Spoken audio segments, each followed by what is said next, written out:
Don't be nervous. January 12th, 2008. It could have passed as just my 4th birthday. I went to my brother's basketball game in the morning, and I was eagerly waiting my birthday party that afternoon. But one call from my pediatrician would change everything. My mom had taken me to the doctor the day before for low-grade fever and some droopiness. She thought it was, I don't know, maybe an ear infection. The doctor just said my ear grew clear, but noted something was definitely wrong.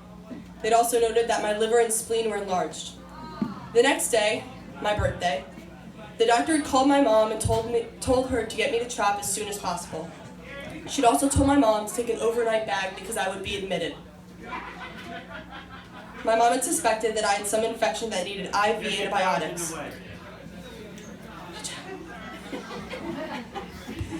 Cancer never entered her mind. When we arrived at CHOP, my mom and I were taken to an ER exam room. Nurses came in and out to ask us questions and poke me with some needles to draw my blood. The mama bear senses were rising in my mom, and we still hadn't gotten a diagnosis. I was wondering when I could get back to my birthday party. Finally, 2 doctors whisked my mom away and gave her the news.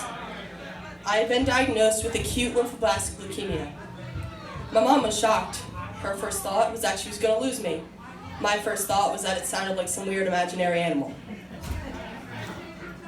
Even though 50 years ago this would have been a death sentence, research funded by amazing fundraisers like this have bumped cure rates to as high as 90% in children. I'm relieved to say I'm in that 90%.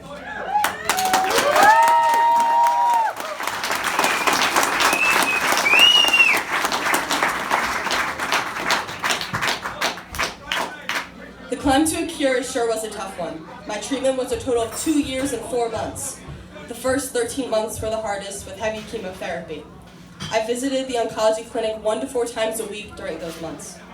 I had multiple hospitalizations for fever and low blood counts, not to mention a serious allergic reaction to one of my chemo drugs. I endured countless blood draws, spinal taps, blood and platelet transfusions. My chemo was a combination of meds given by mouth, by an IV through my port, and not to mention some more needles. While other kids were fighting over crayons and riding bikes, I was fighting for my life and riding on my IV pole around the hospital. My family members were the real fighters here.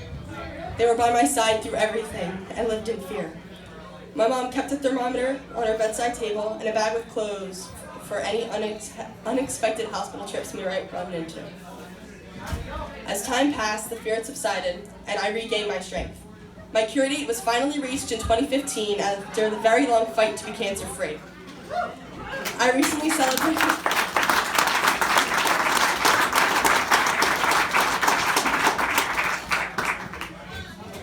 celebrated my 14th birthday and my 10-year anniversary of being diagnosed.